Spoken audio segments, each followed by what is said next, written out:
সমুদ্রে মাছ শিকারে যে ৬৫ দিনের নিষেধাজ্ঞা ছিল সেই নিষেধাজ্ঞা শেষ হয়েছে প্রায় ৭ দিন হলো।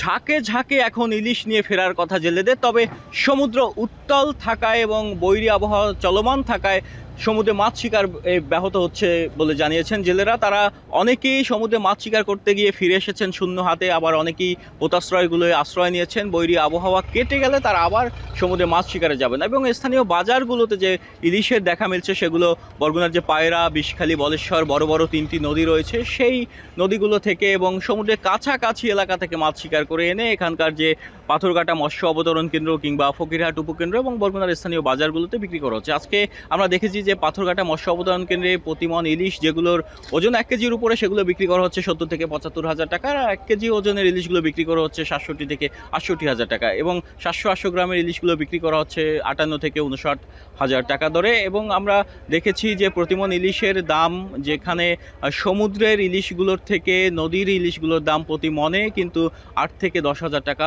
বেশি দরে বিক্রি করা হচ্ছে বলে এখানকার ব্যবসায়ীরা আমাদের জানিয়েছেন। এদিকে ক্রেতারা আরও একটি দাবি জানিয়েছেন যে বরগুনা ইলিশ আহরণের জন্য যেহেতু প্রসিদ্ধ, তাই এখানকার ইলিশ এখানকার সাধারণ মানুষ যাতে, নিম্ন আয়ের মানুষও যাতে সহজ মূল্যে কিনতে পারে এবং এখানকার যে সিন্ডিকেটগুলো রয়েছে সেই সিন্ডিকেটের দৌরাত্ম্য যাতে বেড়ে না যায় সেজন্য প্রশাসনের যে তদারকি, তারা প্রশাসনের হস্তক্ষেপও কামনা করছেন বলে আমাদের জানিয়েছেন। এই ছিল বরগুনার পাথরঘাটা মৎস্য অবতরণ কেন্দ্র থেকে ইলিশের সবশেষ তথ্য।